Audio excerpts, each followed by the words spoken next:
Israel और Hamas के बीच शुरू हुए वॉर को 400 से ज्यादा दिन बीत चुके हैं, लेकिन ये युद्ध खत्म होने का नाम तक नहीं ले रहा।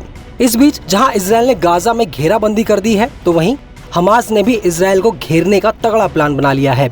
हमास ने बुधवार को एक बयान जारी किया जिसमें उसने कहा, गाजा के उत्तरी इलाकों में बढ़ती घेराबंदी ने फिलिस्तीनी नागरिकों के लिए भुखमरी की स्थिति पैदा कर दी है, जिससे हजारों लोगों को एक वक्त का खाना भी नहीं मिल पा रहा है।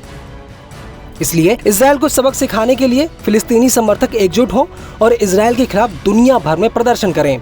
हमास ने खास तौर पर शुक्रवार, शनिवार और रविवार को एकजुट होकर इजराइल दूतावासों के सामने बड़े पैमाने पर विरोध प्रदर्शन करने का आह्वान किया है।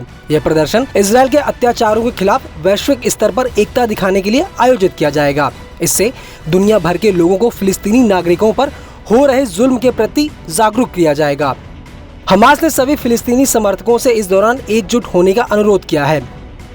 हमास ने बयान में यह भी कहा है कि इजराइल ने गाजा में पिछले सालों से जो अत्याचार किए हैं, उनके कारण लाखों लोग प्रभावित हुए हैं। घेराबंदी के चलते गाजा में जीने के लिए जरूरी चीजों की भी भारी कमी हो गई है। इससे वहां की स्थिति और भी खराब होती जा रही है। हमास ने इस स्थिति को मानवाधिकारों का उल्लंघन और इजराइल के सैन्य अभियान को जिम्मेदार ठहराया है।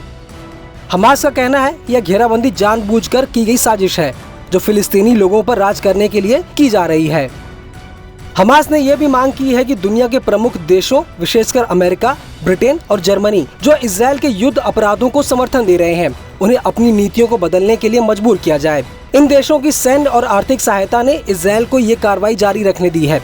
हमास ने आरोप लगाया है कि इन देशों के समर्थन से इजराइल को अपनी सैन्य ताकत का दुरुपयोग करने की अनुमति मिल रही है, जिससे फिलिस्तीनी लोगों की जान और संपत्ति को नुकसान हो रहा है। मीडिया रिपोर्ट्स की माने तो हमास के बयान और उसके आह्वान को एक वैश्विक विरोध के रूप में देखा जा रहा है, जो इजराइल के अत्याचारों के खिलाफ एकजुटता की आवाज उठाने का प्रयास करेगा।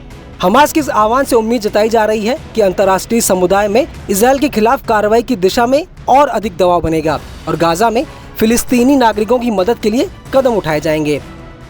फिलहाल इस खबर पर आपकी क्या राय है, हमें कमेंट करके जरूर बताएं और ऐसी ही खबरों के लिए बने रहिए न्यूज़ 18 इंडिया ओरिजिनल्स के साथ।